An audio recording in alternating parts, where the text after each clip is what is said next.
Hello विद्यार्थियों, good morning. BA में अपना पहला अध्याय चल रहा है प्रबंध की प्रकृति और महत्व। अब तक हमने जो चीजें पढ़ी है मैंने उनके सब के नोट्स आपको भेज दिए हैं। प्रश्नों पर देखो, संख्या क्रम जो है वो अलग अलग रह सकता है, किसी में 15 है, किसी में 18, किसी में 25 हो सकते हैं, लेकिन आपको प्रश्नोत्तर क्रम से ही करना है जैसे मैंने फोटो भेजी है। 1 2 3 4 5 6 7 8 9 10 ऐसे ही लगा करके पेपर में जो लगी हुई है वो क्रम संख्या आपको नहीं लगानी है, ठीक है। अभी पिछले वीडियो के अंदर हमने पढ़ा था कि प्रबंध को हम विज्ञान माने या कला माने, तो उसमें विज्ञान की विशेषताएं, कला की भी विशेषताएं, तो हम उसको विज्ञान और कला दोनों मानते हैं, ठीक है। लेकिन प्रबंध को हम शुद्ध विज्ञान नहीं मानते, क्योंकि विज्ञान के सभी सिद्धांत जो हैं वो प्रबंध में लागू नहीं होते हैं। प्रबंध के सिद्धांत, विज्ञान के सिद्धांत जो है वो सार्वभौमिक होते हैं, मतलब सब जगह एक जैसा व्यवहार करते हैं, लेकिन प्रबंध के सिद्धांत सब जगह एक जैसा व्यवहार नहीं करते। समय और परिस्थितियों के आधार पर इनको हम बदल सकते हैं। कैसे? जैसे कि मान लो कि एक सिद्धांत है अनुशासन, डिसिप्लिन, अनुशासन रखना चाहिए, ठीक है। अनुशासन जो है वो सबके साथ बराबर होना चाहिए। तो अभी कोई छोटा बच्चा है एक तरीके से, तो उसके साथ हम थोड़ी सी सख्ताई कम करेंगे, ज्यादा हार्डनेस नहीं अपनाएंगे, ठीक है। बड़ा कोई व्यक्ति एक तरीके से, तो उसके साथ हम अनुशासन ज्यादा रखेंगे। क्लियर नहीं है? हमारी हिस्ट्री है, हमारा कल्चर एक तरीके से है, ठीक है, हमारे उठने बैठने का तरीका है, इन सब चीजों के आधार पर बहुत सारी चीजें बदलती रहती है। जैसे वेतन है, सैलरी है, ठीक है, तो सैलरी के आधार पर, वेतन के आधार पर स्त्री और पुरुष के अंदर कोई भेदभाव नहीं करना चाहिए, सबको कैसा रखना चाहिए, समान रखना चाहिए। ये एक सिद्धांत हो गया, ठीक है। अभी कहीं पर तो ये बराबर मिलता है, कहीं पर ये बराबर नहीं मिलता है, ठीक है। मजदूरी एक तरीके से, क्योंकि स्त्री पुरुष दोनों बराबर काम करते हैं, 8-8 घंटे काम करते हैं एक तरीके से, तो किसी प्रकार का भेदभाव इनके बीच में नहीं रहना चाहिए। ये भी एक सिद्धांत है। आगे देखो, पेशे के रूप में प्रबंध, पेशा, अंग्रेजी में आप एक नाम सुनते हो प्रोफेशन। क्या नाम? प्रोफेशन, ठीक है। तो आजकल इतनी ज्यादा मतलब प्रतिस्पर्धा बढ़ गई है, इतना ज्यादा कंपटीशन हो गया है, अगर आप अपनी कोई वस्तु भी बेचना चाहो या कोई काम करना चाहो, अगर उस काम में आप पूरी तरीके से दक्ष नहीं हैं, पूरी तरीके से परफेक्ट नहीं हैं, आपको हर एक चीज का नॉलेज नहीं है, तो आप कंपटीशन में मात खा सकते हो। इसलिए किसी भी प्रकार के कार्य को करने के लिए वेल इंटेलिजेंट, वेल नोन और भली भांति उस चीज की जानकारी रखने वाले लोगों की आवश्यकता हो गई है, ठीक है। इसके लिए आजकल प्रबंध को भी क्या मान लिया है? पैसा मान लिया, मतलब दूसरे लोगों से काम करवाना क्या कहलाता है? प्रबंध कहलाता है। दूसरे लोगों से काम कैसे करवाना है, इसकी भी आजकल क्या मिलती है? शिक्षा मिलती है। क्या मिलती है? शिक्षा मिलती है। ऐसे जो संगठन है IIM, Indian institute of management, ठीक है, MBA, master of business administration, Indian institute of management, ठीक है, भारतीय प्रबंध संस्थान, इंडियन भारतीय, ठीक है, मैनेजमेंट प्रबंध इंस्टीट्यूट संस्थान, MBA, master of business administration, master of business administration, मतलब सीख करके, किताबें पढ़ करके, आपस में चर्चा करके, डिस्कस करके, अनुभव के आधार पर हम जो है अन्य लोगों से काम करवाने की जो आर्ट है वो सीख सकते हैं। ऐसे लोगों की आजकल बहुत ज्यादा जरूरत पड़ गई है, पूरी तरीके से परफेक्ट। जैसे वकील होता है, ठीक है, केस कितनी बढ़िया तरीके से लड़ता है, झूठ को भी सच में साबित कर देता है, ये उसकी कला है एक तरीके से, ये उसका हुनर है, ठीक है। एक डॉक्टर है, ये पता नहीं यहाँ पर क्या हाथ लगाता है, उतने के अंदर ये हाथ लगाते नहीं, हमारी बोली पहचान करके दवाई लिखता है, हम ठीक हो जाते हैं। पेट दर्द कर रहा है एक तरीके से, ठीक है, एक उंगली दबाई, यहाँ से देखा चलो दवाई लिख, कैसे करते हैं? प्रेस करता है, वो कोयले वाली कोई प्रेस जो है वो बाजार के अंदर करवाने के लिए जाते हैं, ठीक है, इतनी भारी मशीन कोयले से भरी हुई उसके ऊपर रगड़ता है, व्हाइट शर्ट पर, ठीक है, एक भी कोयले का छोटा सा दाना भी उसके ऊपर नहीं गिरता है। हम लोग तो कर ही नहीं सकते, करना तो प्रेस करना तो बहुत बड़ी बात होती है। लेकिन वो उस कार्य में क्या है, परफेक्ट है। कचौड़ी बनाने वाला, जलेबी बनाने वाला कैसे बनाता है, करत करत अभ्यास, वो उस काम में क्या हो गए, परफेक्ट हो गए। मोची को देख लो आप, ठीक है, मोची कोबलक जो है वो टांके वगैरह लगाता है, जूते वगैरह सिल देता है, एक तरीके से कितनी सफाई के साथ वो काम करता है, पता नहीं चलता। जूती के अंदर हम कीले लगवाते हैं 15-15, 20-20, हमारी एड़ी में, पैर में एक भी नहीं चुभती, कैसे पॉसिबल हो गया, क्योंकि वो उस कार्य में क्या है, परफेक्ट है। तो वह व्यक्ति जो अपने कार्य को दक्षतापूर्ण तरीके से पूरा करता है, ठीक है, और उसके बदले में क्या लेता है, फीस लेता है या वेतन लेता है, क्या कहलाता है, पैसा कहलाता है। ठीक है, इस चीज देखो मैंने परिभाषा लिखी छोटी सी, एक ऐसा व्यवसाय जिसके लिए विशिष्ट ज्ञान, आप जो काम करते हो क्या उसका ज्ञान होना चाहिए, नहीं होना चाहिए, आपको होना चाहिए, ठीक है। दक्षता, बहुत बेहतरीन तरीके से वो कार्य करो आप, एक तरीके से किसी भी प्रकार की कमी नहीं रहनी चाहिए उस काम में। एवं प्रशिक्षण, पहले से ही सीखा हुआ होना चाहिए, पहले से ही सीखा हुआ चाहिए। नए नए सफेद कुर्ता पहन लिया, डॉक्टर बन गए एक तरीके से, और चीर फाड़ कर रहे हैं, क्लियर नहीं, एक माला और है पास में डॉक्टर साहब के, अगर ऑपरेशन सफल हो गया, ठीक है, तब तो मेरे गले में डाल देना, और ऑपरेशन बिगड़ गया तो पेशेंट के गले में डाल देना, क्योंकि पहला ही प्रयोग नहीं, ऐसा नहीं होता है। पहले क्या लेना पड़ता है, पहले प्रशिक्षण लेना पड़ता है, ठीक है, प्रशिक्षण लेकर के उस कार्य में क्या हो जाएंगे, हम दक्ष हो जाएंगे, ठीक है, ये ध्यान रखना। तो की आवश्यकता पड़ती है, पैसा लगता है, तथा उस कार्य के बदले में वेतन या फीस ली जाती है। तो कोई भी कार्य फोकट फ्री खत्म नहीं होता। डॉक्टर से हम पर्ची लिखवाते हैं, 200 रुपये देता नहीं मिलता पर्ची लिखवाने का, दवाइयां तो बाहर से लेते हैं केवल देखने के भरोसे। वकील से डिस्कस करते हैं केस के संदर्भ में 200 रुपये, और जब भी हम कोई काम करते हैं, किसी कचौड़ी वाले, समोसे वाले के पास गए, एक आध लिया, 10-20 रुपये उसको देते हैं। हर कार्य के अलग लगेंगे पैसे लगेंगे, ठीक है। आप ही देखो, यदि हम प्रबंध को भी क्या मान रहे हैं, पैसा मान रहे हैं, मान लो कि प्रबंध आज मेरे पैसा बन गया है, प्रबंध क्या बन गया है, पैसा बन गया है। कौन से पैसे की तरह, वकील जो है, डॉक्टर हैं, अध्यापक हैं, बैंक में काम करने वाले कर्मचारी हैं, रेलवे में काम करने वाले कर्मचारी हैं, ठीक है, रेलवे, ये चिकित्सा, शिक्षा, कानून, ये क्या है, ये पैसे हैं, क्या है, पैसे। उसी तरीके से हमने प्रबंध को क्या मान लिया है, एक पैसा मान लिया। अब मानो कि यदि प्रबंध जो है वो एक पैसा है, तो इस पैसे के रूप में प्रबंध की क्या विशेषताएं हैं, अगर हमने इसको पैसा मान लिया है तो इसकी क्या विशेषताएं हो सकती है, क्या विशेषताएं, पहला है सेवा का उद्देश्य। पैसे की विशेषताएं क्या होती है, पैसे के रूप में प्रबंध क्या विशेषता है, सेवा का उद्देश्य। डॉक्टर के पास जाते हैं, क्या वो हमें और ज्यादा बीमार पड़ने की दवाई देता है, ठीक करने की, ठीक करने की, ठीक है।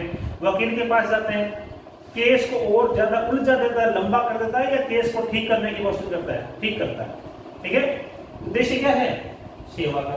सेवा के बदले में उसको क्या चुकाएंगे, वेतन या फीस, ठीक है।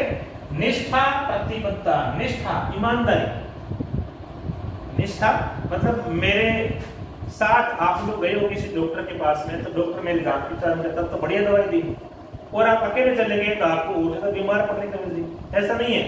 तो जो काम सामने हो रहा है वही काम पीठ पीछे होता है, उसे बोलते हैं निष्ठा। प्रतिबद्धता, ठीक करना ही है इस कार्य को, वो की जिद, ठीक है। पेशेवर लोग जो है अपने कार्य के प्रति क्या रखते हैं, प्रतिबद्ध। प्रतिबद्ध का मतलब होता है कि उस कार्य को पूरा करना ही है, जी जान लगा करके। कोई वकील जानबूझ से केस नहीं आता है, कोई बैंक का कर्मचारी पैसों में जानबूझकर गड़बड़ नहीं करता है नहीं, खुद ही एक 50,000 की जो नोटों की गड्डी है वो छिपा ली, ठीक है, और बोलता है कि नोट गायब हो गया, ऐसा नहीं है, ठीक है, क्योंकि वो छवि खराब होती है। तो जब भी कोई पेशेवर व्यक्ति अपने हाथ में कोई कार्य लेता है, उस कार्य को पूरा करता है। एक हलवाई है, मान लो कि मैं किसी दुकान पर जाता हूँ और मैं कहता हूँ कि मैं बहुत बड़ी हलवाई हूँ, आप मुझे रख लो, मैंने 10,000 रुपये मांगे महीने के ना, मालिक ने दिए 10,000, और मैं कचौड़ी अब रेडीमेड निकाल रहा हूँ, जलेबी है वो गोल की जगह में लंबी निकाल रहा हूँ, इस तरीके से। कतली किस प्रकार की होती है, तो मैंने पता नहीं क्या बना दिया, लड्डू बना दिया कतली का, काजू इकट्ठा करके। अगर मैं ऐसा करूंगा तो क्या मुझे वेतन या फीस मिलेगी, बिल्कुल नहीं मिलेगी, ठीक है। लेकिन मैं अगर अच्छा पेशेवर व्यक्ति हूँ तो मैं अपने कार्य को करने के लिए क्या हूँ, प्रतिबद्ध हो पूरी तरीके से, ठीक है। तो ये होता है, जैसे कि मूल पहली विशेषता क्या होती है, सेवा का उद्देश्य होता है। दूसरी विशेषता भली भांति परिभाषित ज्ञान का समूह है। भली भांति परिभाषित, अगर कोई व्यक्ति हलवाई है तो हलवाई की उसे अच्छी खासी जानकारी है ना, शिक्षा के माध्यम से प्राप्त की है, उसने देखा है, प्रशिक्षण लिया है, कुछ भी किया हो, जानकारी है। अभी मैं यहाँ पर शिक्षा देने का काम कर रहा हूँ, मैं पढ़ा रहा हूँ तरीके से, तो मुझे पढ़ाने का अनुभव है। चलिए आप आगे जाकर के मान लो सीए बन जाते हो, सीए बनने से पहले जो परीक्षाएं आती है एक तरीके से वो आप पास करते हो, और सीए बनने का और सीए के संबंध में जो जानकारी है वो सभी सभी आपके पास में है। आप वकील बन गए एक तरीके से, तो कानून में कौन कौन सी धाराएं होती है, कौन सी नहीं होती है, किस कार्य या किस जुर्म की क्या सजा होती है, ये आपको पहले से पता है। तो कोई भी कार्य करो उसका भली भांति पहले से ही जो ज्ञान होता है वो ज्ञान आपके पास में होना चाहिए। ठीक, वो एक फिल्म है ना, पता नहीं मुझे याद नहीं है नाम उसका, गोविंदा की, करिश्मा कपूर की। करिश्मा कपूर उससे पहले इंस्पेक्टर की वर्दी में देखती है, थोड़ी देर बाद उसे वकील की वर्दी में देखती है, थोड़ी देर बाद उसे एक डॉक्टर की वर्दी में देखती है, ठीक है। तो शक्ति कपूर जो चमचा रहता है उसका किसका, गोविंदा का, उसको पूछते हैं आपके साथ जो है वो मतलब वकील भी है, डॉक्टर भी है, पुलिस वाले भी हैं, सब कुछ है कि नहीं, हमारे साथ तो एकदम अनपढ़ है, लट साफ है, कुछ नहीं है। इन्हें अलग अलग वेशभूषा में फोटो खिंचवाने का शौक है।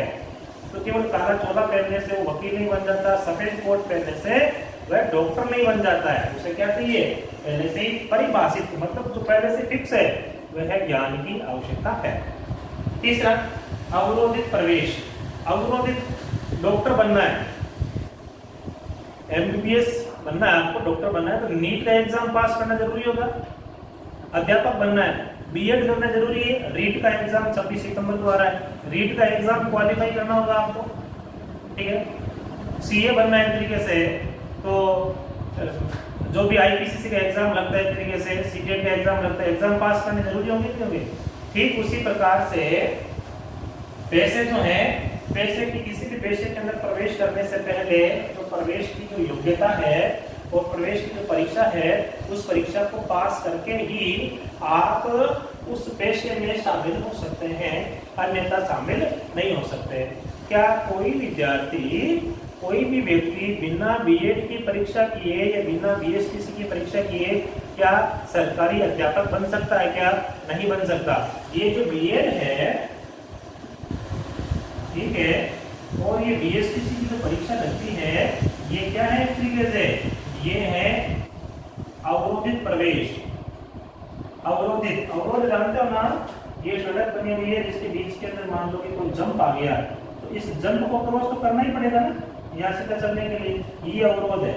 उसी प्रकार से परीक्षाएं क्या है, इस टीचर बनने के लिए एक अवरोध पैदा करती है। इन दोनों अवरोधों को पार कर लेंगे तो हम क्या बन जाएंगे, टीचर बन जाएंगे। तो किसी भी पेशे में घुसने के लिए प्रवेश परीक्षा जो होती है उसको पास करना जरूरी होता है। क्लियर है? आगे देखो, चौथी है पेशागत परिषद। पेशागत परिषद, यूनियन। आपकी क्लास की भी तो यूनियन होती है। मान लो कि आप 20 बच्चों कक्षा के अंदर मैं अच्छा नहीं पढ़ा रहा हूँ तो आपके जो वहाँ के लोग हैं, आपका मॉनिटर है क्लास का, सहायक मॉनिटर एक तरीके से, वो मिलकर के अन्य बच्चों को गाइड करेंगे। गुरुजी अच्छा नहीं पढ़ा रहे हैं, ठीक है, हमें इनकी मिलकर के शिकायत करनी चाहिए। अगर कोई एक बच्चा मेरी शिकायत करेगा तो गुरुजी शायद उसको डांट डपट करके भगा देंगे वहाँ से, चल भाग यहाँ से। लेकिन पूरी की पूरी क्लास जाएगी, एक दिन जाएगी तो कैसे आपको आश्वासन देकर के निकाल दिया बाहर, ठीक है, आप चले गए, आपकी बात मान नहीं, दूसरे दिन फिर गए, चौथे दिन फिर गए, और फिर आप धरने पर ही बैठ गए ऑफिस के सामने, तब आपकी बात को माना जाएगा। मतलब आपकी क्या बनी है, यूनियन बनी हुई है। क्लियर है? ध्यान रखना। तो ऐसा ही है, प्रत्येक पेशा जो है वो अपनी परिषद से क्या है, जुड़ा हुआ है, और उस परिषद के जो बातें हैं उन बातों को वो फॉलो करता है। ध्यान रखना। उसे रेलवे का बोर्ड बना हुआ है, ठीक है, बैंक के कर्मचारी है, बैंक के कर्मचारियों की यूनियन बनी हुई है, डॉक्टर्स है, डॉक्टर्स की यूनियन है, वकीलों की एक यूनियन बनी हुई है, ठीक है, अध्यापकों की एक परिषद बनी हुई है। सब लोग उस बात को फॉलो करते हैं, ठीक है। उससे बाहर कोई भी व्यक्ति वो कार्य नहीं करता जो परिषद नहीं कहती है। मान लो कि एक वकील को किसी ने थप्पड़ मार दिया, एक वकील को, एक नई दिल्ली हाई कोर्ट के, सुप्रीम कोर्ट के वकील को किसी ने थप्पड़ मार दिया, सभी के सभी वकीलों ने एक निर्णय लिया मिलकर के कि हम हड़ताल पर जा रहे हैं। उनकी जो परिषद है, इस परिषद ने निर्णय लिया कि हमारे वकील को जिसने थप्पड़ मारा है वह आकर के माफी मांगे, अन्यथा हम सब लोग हड़ताल पर हैं, कोई कार्य नहीं करेंगे, किसी का भी केस सॉल्व नहीं करेंगे। ऐसी कंडीशन के अंदर परिषद का निर्णय क्या है?